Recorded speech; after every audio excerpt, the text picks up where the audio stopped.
This is the Variety Show 2024. Well, the popularity of Taylor Swift and the Swifties, but I think Taylor Swift has some competition now.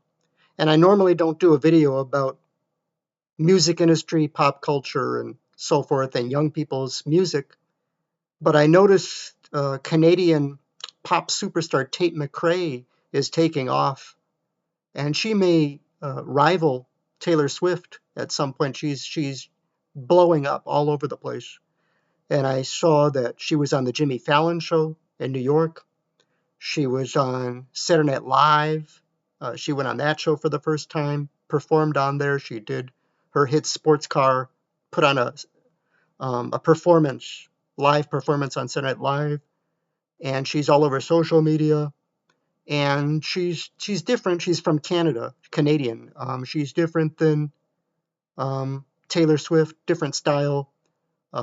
Taylor Swift can't dance really like that. This is Tate McRae's being compared more to Britney Spears and Cat Dolls. She's more of a professional dancer.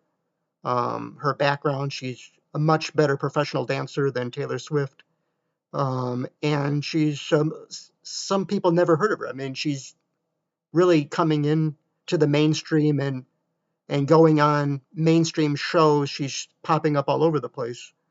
And I just think the Taylor Swift era is maybe coming to an end since the Super Bowl, and the person that she might marry, Travis Kelce, like his team lost the Super Bowl. She got booed at the Super Bowl.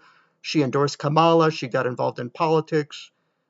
There's maybe a fatigue because she's been at the top of her game for so long after the Eras tour, which was this. She's a billionaire. I mean, she had this since 23 and 24. She toured all over the world. Had the biggest tour ever, the Eras tour, which was the biggest tour in the history of music everywhere. She toured all over the world. She's in Europe. She's in Australia. She's everywhere. Just this Eras tour. I mean, she made billions. I mean, going to all these concerts all over the world and becoming like Michael Jackson, like Elvis, like the Beatles. She's become one of the biggest phenomena. She's on the cover of Time magazine for not the last year. She's all over the place, and phenomenal success because people related to her lyrics and her song and songs about relationships and her personality. And she just, the Swifties, like her followers, just really related to her and liked her type of music.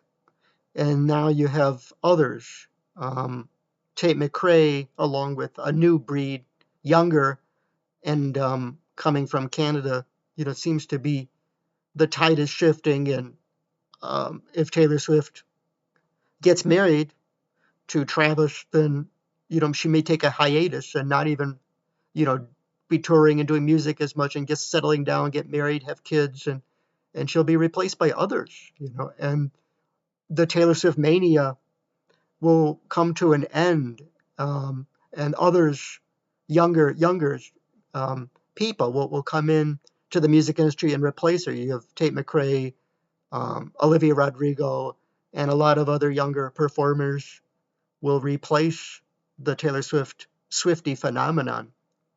And she certainly, succeeded. She made enough money and fame and glory. I mean, if she lives to be 100, I mean, she can say that she achieved her dream. I mean, she astronomical. I mean, spectacular. I mean, she achieved her dream. She should be satisfied that she made it that big. I mean, I don't see any star or celebrity in music has gotten that big, going back to Michael Jackson, Elvis, the Beatles. I mean, she's on that level of almost too famous, almost too much.